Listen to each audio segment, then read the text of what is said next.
Nananawagan ng ilang kinatawan ng religious groups kay Vice President Sara Duterte na sagutin ang mga alegasyon ukol sa kanyang umano'y bilyong-bilyong pisong maanumalyang bank transactions.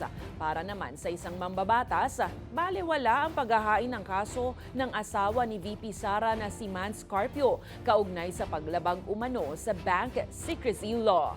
Ang balitang A to Z ni Kim Salinas. Ito po ay panggugulo, panglilihis.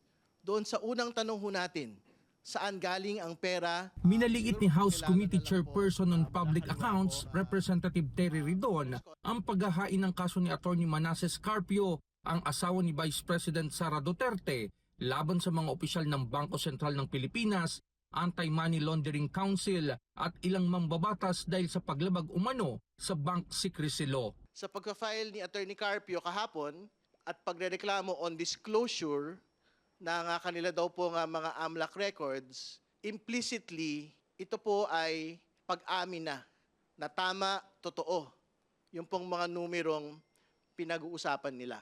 Iginiit ng mambabatas na walang paglabag sa paglantad ng impormasyon sa House Justice Committee hearing ukol sa umano'y 6.77 billion pesos na halaga ng bank transactions ni VP Sara at kanyang asawa. Ang totoo naman ho, hindi ho covered ang MLC ng bank secrecy law dahil una, hindi ho sila bangko. Pangalawa, yung pong bank secrecy law po mismo, meron pong exception para sa mga impeachment cases.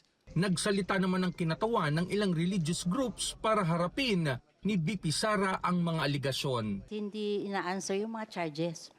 Ang nangyayari, they will pull out some technicality, jurisdiction, o ngayon itong mga bank secrecy at kung ano-ano pa. Hindi po matatawaran ang amin pong pananabik na malaman mismo sa bibig ng ating pangalawang Pangulo ang katotohanan hinggil sa mga samot-saring katanungan sa kanya. Tugon naman ng abogado ni Carpio. It's a fishing expedition. Sabi na okay na yung complaint. Tama na sa form, tama sa substance. Diba? So bakit meron pa tayong ganito na mga nangyayari na sinasabi na pa yung mga tax returns, sinasabi na pa yung mga bank transactions. Patuloy na iginigiit ng kampo ng mga Duterte na ito ay isang black propaganda dahil sa paparating na 2028 elections. Para sa Balitang A to Z, Kim Salinas.